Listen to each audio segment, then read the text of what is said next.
Maayong gabi. Amang ka by nature? Check interpreter. Okay. So, dito ka. Tapat mo dito ka, interpreter. Ana. Okay. Question, napili na ang number 1. O number 2, 3, 4, 5 na lang. Question. Napili na ang number 1. Okay, number 5.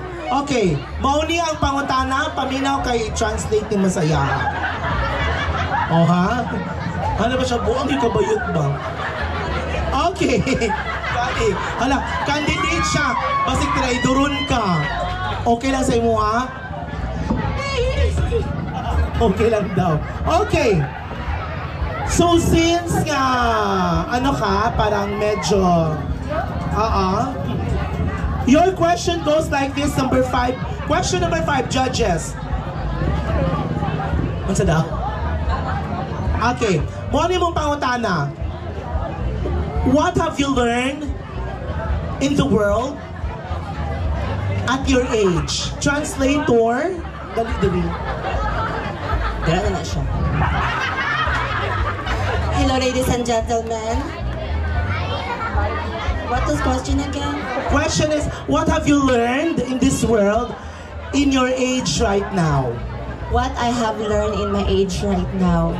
So, I've learned at my age right now is to be a good role model through abiding the protocols given from our officials during in this situation.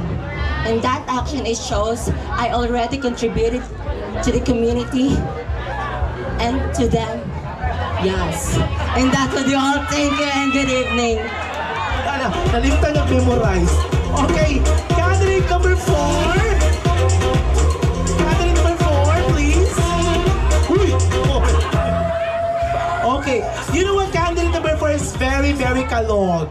Very funny, no? So you brought us the house crazy because of your funniest moment.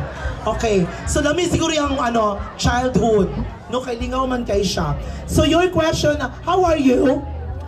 I'm so very nervous in this situation. Why? It's so hot in the Philippines. Thank you so much. Literally hot in this Philippines. Okay, pangutana. Napili na ang 5, 3 and 4 na lang.